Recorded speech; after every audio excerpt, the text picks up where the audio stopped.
Kita berdoa, kasih karunia dan damai sejahtera dari Allah Bapa dan dari Anak Tuhan Yesus Kristus menyertai kamu sekalian.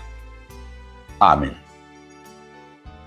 Bapak, Ibu, saudara-saudara sekalian, di dalam nama Tuhan Yesus Kristus, firman Tuhan bagi kita hari ini tertulis dalam kitab Yeskel 45 ayat yang ke-9.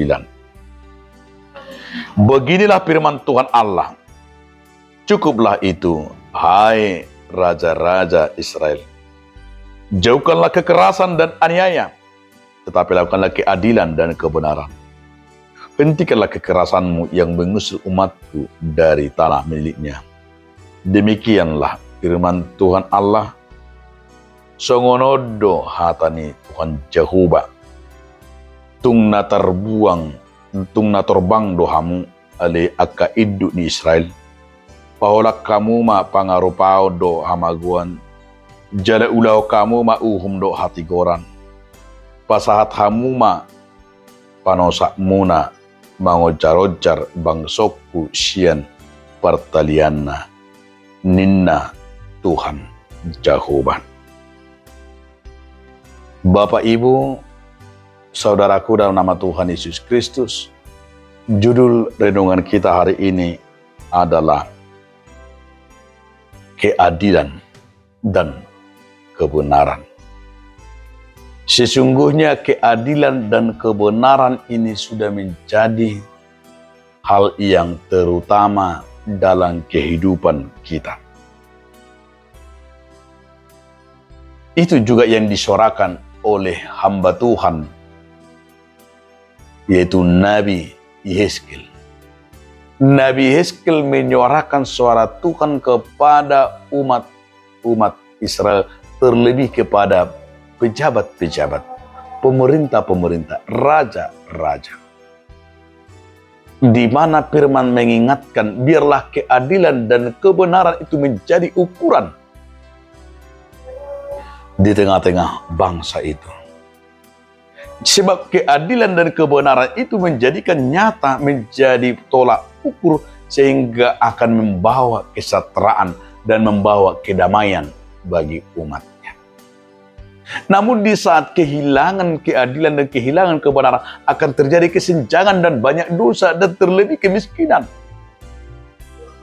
Negara yang tidak adil, negara yang tidak memiliki kebenaran, tentu negara itu susah untuk maju dan susah untuk berkembang. Ini disuarakan oleh Tuhan lewat Yeskel, agar setiap para pejabat, para pemimpin menerapkan kebenaran dan keadilan ini. Dan yang kedua yang dituju firman Tuhan adalah Tuhan mengkehendaki secara hukum ada keadilan, secara norma-norma ada kebenaran. Di saat keadilan itu adalah benar dan juga keadilan itu sudah menjadi yang terutama di tengah-tengah kehidupan dan bangsa dan bernegara, justru di sini akan terlihat kenyamanan setiap rakyat, baik itu dalam mengeluarkan pendapatnya, baik itu menyatakan segala kebenaran, maka tidak ada lagi yang ragu-ragu. Nah, kebenaran dan keadilan ini sesungguhnya adalah dibutuhkan di dalam setiap organ-organ manusia atau setiap organ-organ pemerintah maupun di setiap persekutuan dimanapun kita berada. Karena keadilan dan kebenaran itu membuahkan, yaitu kesejahteraan, membuahkan kerajaan Allah. Tapi justru banyak konsekuensi. Ada konsekuensi keadilan dan kebenaran ini. Konsekuensinya adalah jika orang yang kita lihat di negara ini, di dunia ini, orang yang berani menyatakan kebenaran dan keadilan, mungkin juga mengalami kesengsaraan, mungkin dihujat dan macam-macam dan lain-lain. Kita lihat sejarah orang-orang yang menyatakan kebenaran dan keadilan banyak dihujat, tapi justru yang orang yang jahat justru kita lihat banyak dilindungi. Karena itu firman Tuhan hari ini kita nyatakanlah keadilan dan kebenaran.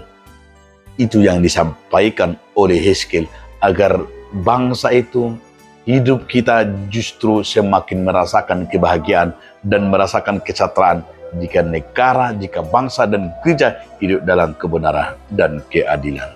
Amin.